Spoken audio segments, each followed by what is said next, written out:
इसके अलावा कोई चारा नहीं है। इसके बाद मोहतरमा रेशमा रऊफ़ सवाल कर रही हैं, मुफ्ती साहब फिर क्या कफ़ारा क्या होगा? ईला के बारे में क्लिप अपलोड किया गया, उसमें इन्होंने सवाल किया है कि जो वो पूरी वीडियो आप सुनेंगे आपको पता चलेगा, उसमें उन्होंने कहा कफ़ारा क्या होगा। तो मैं आपसे फिर कहना चाहूँगा कि आप ईला का जो क्लिप हमने ली है, ये तो दर्स कुरान में से अपलोड की गई है, जो आपके सामने पेश की गई है। तो दर्स कुरान की जो कंप्लीट क्लिप है ईला के बारे में, वहाँ सुन लें, आपको जवाब मिल जाएगा। और फिर ये आपकी ज़िम्मेदारी, आप बताएं हमें आपने अब क्या समझा, और नहीं आपके समझ आएगा तो फिर हम अलग से नेक्स्ट कमेंट बॉक्स में संडे में या फ्राइडे में आपको बता देंगे हमारा लिए कि उसमें जवाब मौजूद है तफसील के साथ, आप वहाँ सुन लीजिए। इसके बाद ये कह रही मुफ्ती साहब, क्या ये बात सच है कि अगर किसी दुआ पर 40 लोग आमीन कहें तो वो ज़रूर कबूल होती है?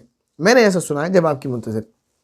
लेकिन 40 की आदत के बारे में तो मैं नहीं कह सकता यकीनी, क्योंकि मेरे जहन में नहीं है कि मैंने ऐसा कुछ पढ़ा हो। अलबत्ता एक हदीस है, नबी करीम सल्लल्लाहु अलैहि वसल्लम का इरशाद है कि जब एक मजमा जमा हो और वहाँ पर कोई दुआ करे और सब लोग आमीन कहें तो वो दुआ कबूल होती है। तो 40 का तो अच्छा खासा मजमा हो जाता है। तो 40 लोग का मतलब एक आदमी कोई दुआ करे और 40 लोग आमीन कह दें, तो उस हदीस के ज़िम्मे में कि मजमा है और मजमे के में एक दुआ कर रहा है और सब आमीन कह रहे हैं तो दुआ कबूल हो जाएगी। बहरहाल 40 का अदद मैं ख़ास नहीं कर सकता, अलबत्ता ये मजमा है और इसमें कोई दुआ करेगा और लोग आमीन कहेंगे तो दुआ कबूल हो जाएगी। इसके बाद ये करेंगे, सर मैं उल्टी भी लटक जाऊँ तो मुझे सूरह काफिरून याद नहीं होनी, बड़ा कन्फ्यूज़न होता है। बहुत आसान है, आप उल्टा न लटके, आप बैठें और कुरान करीम सामने रखें। मैं आपको बता रहा हूँ, बहुत आसान है। जो कन्फ्यूज़न होता है वो आयत नंबर 3 और आयत नंबर 5 और 4 में, 3, 4, 5 में होता है कि कौन सी पहले कौन सी बाद में। तो मैं आपको बताऊँ, सबसे लास्ट में लकुम दीनुकुम वलिय दीन है, इसको तो भूल जाए। शुरू में 2 हैं, कुल या अय्युहल काफिरून ला अअबुदु मा तअबुदून। अब जो कन्फ्यूज़न होता है वो इसमें होता है, वला अंतुम आबिदून मा अअबुद वला अना आबिदुम मा अबदतुम वला अंतुम आबिदून मा अअबुद। इसमें होता है कौन सी पहले कौन सी बाद में। तो उल्टा सीधा कर देते हैं, कभी 2 बार इसको रिपीट करते हैं। तो इसको जहन में रखें, जो 2 आयतें हैं उनके बीच में एक आयत है वला अना आबिदुम मा अबदतुम, बस पहली एक आयत है, वही इस आयत के बाद में भी है। थोड़ा सा कोशिश और करेंगे याद हो जाएगी। मुझे बचपन में परेशानी होती थी, आपको भी होती है, क्योंकि ये पढ़ाई के एतबार से कह लिया जाए, आपके याद करने एतबार से बचपन है आपका, क्योंकि आपके नहीं कि याद नहीं होती, तो थोड़ा सा मेहनत करके याद हो जाएगी इंशाल्लाह।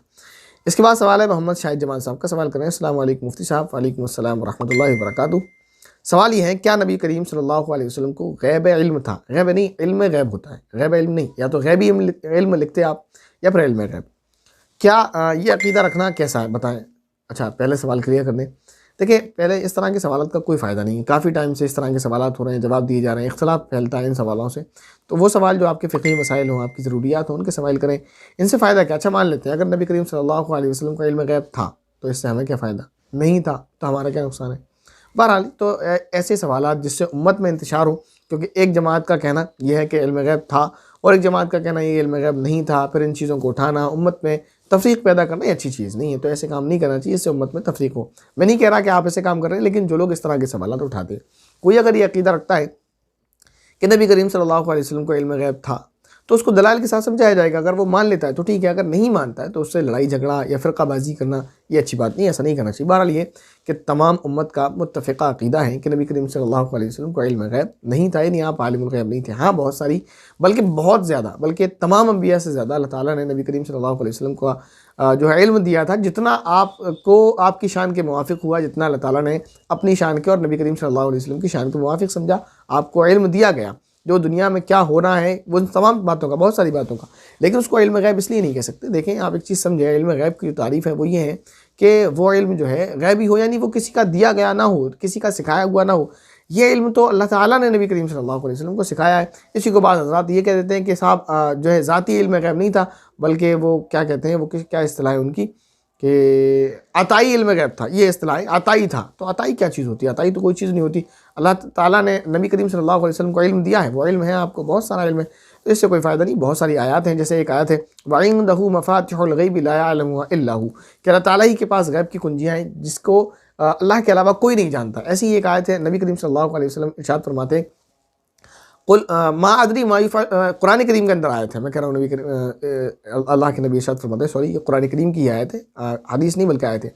कुल मा अदरी मा युफ़अलु बी वला बिकुम। एक और आयत है, कुल ला अमलिकु लिनफ़्सी नफ़अन वला ज़र्रन इल्ला मा शा अल्लाह वलौ कुन्तु अअलमुल ग़ैब लस्तक्थरतु मिनल ख़ैर और इसी तरह एक और आयत है, कुल ला अक़ूलु लकुम इंदी ख़ज़ाइनुल्लाहि वला अअलमुल ग़ैब, कि मैं गैब नहीं जानता, वला अक़ूलु लकुम इन्नी मलक, और ना मैं तुमसे ये कहता हूँ कि मैं फ़रिश्ता हूँ। बहुत सारी इस तरह की आयत हैं, बहुत सारी अहादीस हैं, और जिसमें से मैं 2 कोड करता हूँ आपके सामने, जिससे ये साबित होता है अच्छी तरह से कि अल्लाह के नबी को इल्म गैब नहीं था। इल्म गैब कहते हैं उसको कि नबी के जो अल्लाह ताला को इल्म है, इल्म गैब यानी अज़ल से अबद तक की हर चीज़ का इल्म होना, ये इल्म गैब है। इल्म गैब कहाँ है कि आप यूँ कह रहे हैं कि ये चंद वाक़यात से आप साबित करने की कोशिश करते हैं, वो तो अल्लाह ताला को नबी करीम सल्लल्लाहु अलैहि वसल्लम को, अल्लाह ताला ने नबी करीम सल्लल्लाहु अलैहि वसल्लम को वही के ज़रिए से उन चीज़ों का इल्म दिया था। मैं आपको 2 वाक़या सुनाता हूँ, बहुत आसान है। एक वाक़या बैअत रिज़वान का है कि जिस वक्त नबी करीम सल्लल्लाहु अलैहि वसल्लम को ये खबर दी गई कि उस्मान रज़ियल्लाहु तआला अन्हु को शहीद कर दिया गया, तो नबी करीम सल्लल्लाहु अलैहि वसल्लम ने बैअत रिज़वान यानी एक बैत की, जिसमें अगर अल्लाह के नबी को इल्म गैब होता तो ये बैअत रिज़वान क्यों होती। हालांकि उस्मान रज़ियल्लाहु तआला अन्हु जिंदा थे, हयात थे, और नबी करीम सल्लल्लाहु अलैहि वसल्लम के बाद बहुत बाद तक हयात रहे हैं, आपको तो मालूम ही है। तो बैअत रिज़वान क्यों होती अगर इल्म गैब होता तो। ऐसे ही हज़रत आयशा रज़ियल्लाहु तआला अन्हा का जो मशहूर वाक़या है, वाक़या इफ़्क जो है, जो कुरान करीम में मज़कूर है, जिस वाक़े की वजह से जो है मुनाफिकीन ने, कुफ़ार ने हज़रत अम्मा आयशा रज़ियल्लाहु तआला अन्हा पर तहमत लगाई, उस वाक़े में हज़रत आयशा रज़ियल्लाहु तआला अन्हा काफ़िले से बिछड़ जाती हैं और काफ़िला निकल जाता है।